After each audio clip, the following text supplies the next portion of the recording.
বাদশা ছিলেন, বাদশার নাম ইব্রাহিম ইবনে আদম। তিনি বলকের বাদশা ছিলেন। তিনার একটা বিছানা ছিল, অনেক আরামদায়ক বিছানা, অনেক সুন্দর একটা বিছানা, যে বিছানার মধ্যে শুইলেই ঘুম চলে আসে।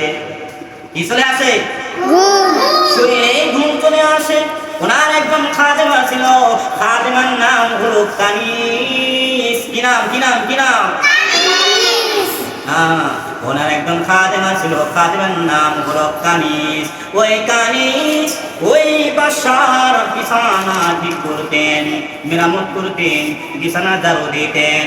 কানিস একদিন বিছানা ঝাড়ু দিচ্ছেন আর মনে মনে ভাবতেছেন, হায় হায়, আমি কানিস কত কষ্ট করে, আমি কানিস কত কষ্ট করে দেওয়ালের সাথে পিঠ লাগাইয়া লাগাইয়া ঘুমাই। এত সুন্দর বিছানা, যদি এই বিছানার মধ্যে একটা বার শুইতাম কতই না মজা পাইতাম। কানিস চিন্তা করিয়া এই শাহী বিছানার মধ্যে পিঠ লাগাইয়া শুয়ে পড়লেন। শুয়ে পড়লেন তো পড়লেন, শুয়ে পড়ার সাথে সাথে ঘুম চলে আসলো।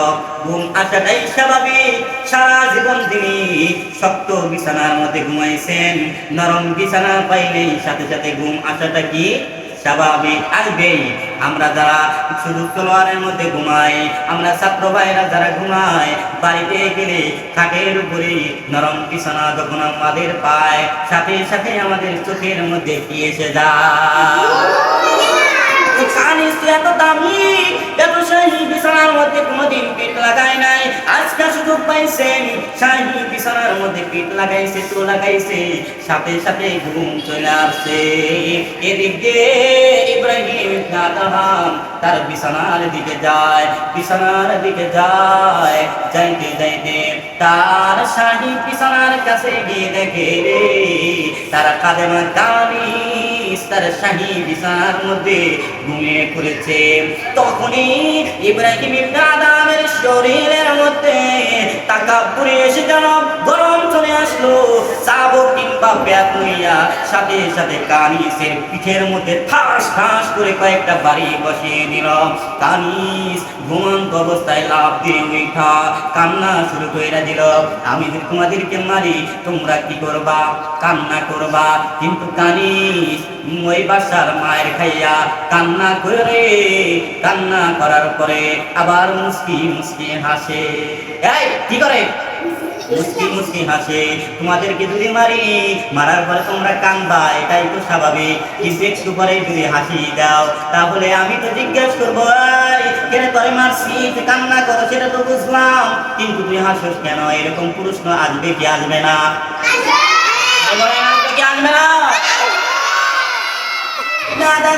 কানিসকে বলে, কানিস তোকে আমি মারছি, তুই কান্না করলি, এটা তো বুঝলাম, কিন্তু তুই হাসোস কেন? কানিস ডাক ডাকায়, ও বাদশা, আমি 5 মিনিটের জন্য আপনার শাহী বিছানায় পিঠ লাগাই একটু ঘুমাইছি, এই ঘুমানোর অপরাধে আমাকে আপনি মারছেন। না জানি আপনি, না জানি এই শাহী বিছানায় যে সারা জীবন ঘুমাইতেছে তারে কতটি বেতের বাড়ি খাইতে হবে, এই চিন্তায় আমি হারছি। ইব্রাহিম ইবনে আদমের চক্ষু কইলা গেল। চক্ষু কোন চক্ষু? কলবের চক্ষু, ভিতরের চক্ষু, অন্তরের চক্ষু খুলে গেল। ইব্রাহিম ইবনে আদম যাই নামাজ বিছাইয়া একেবারে সারা বদলে কান্না করলেন। সকাল হয়ে গেলে পূজাদেরকে ডাক দিয়া উজিরকে বলতেছে, জনগণ, উজির তোমরা শুনে রাখো, আমি আমার রব্বুল আলামিনকে পেয়ে গেছি। আমার আর এই বাদশাহী দরকার নাই। যে রব্বুল আলামিনকে পাইলে এই বাদশাহী দরকার নাই। যে মাওলাকে পাইলে সমস্ত সাথ দেওয়া হয়, সেই মাওলাকে আমি পেয়ে গেছি। ওই মাওলার দরবারে আমি চলে যাচ্ছি। তোমাদের রাজ দরবার তোমরাই সামলাও, আমার আর এই রাজ দরবারের দরকার নাই। একবার জোরে সুরে বলো আল্লাহু আকবার। করার দরকার নাই, বেশি ওয়াজ করার দরকার নাই। অল্পখানি কথা বললেই দিলের ভিতরে যদি আঁচড় লেগে যায় তো বেশি ওয়াজ করার দরকার নাই। আমরা নরম বিছানা চাই না, আমরা শক্ত বিছানায় শুয়ে শুয়ে ঘুমাইয়া আল্লাহর কোরআন শিখতে চাই, নবীর হাদিস জানতে চাই। কারণ আল্লাহকে পাওয়া আমাদের কাজ, নবীকে খুশি করা আমাদের কাজ। আল্লাহ এবং রাসূল পাইলে দুনিয়ার সব কিছু পাওয়া হয়, আর আল্লাহর রাসূল না পাইলে কোনো কিছুই পাওয়া হয় না। আর আমরা তো দুনিয়ায় আসি আল্লাহ তাআলাকে খুশি করার জন্য। কথা বলো ঠিক কিনা?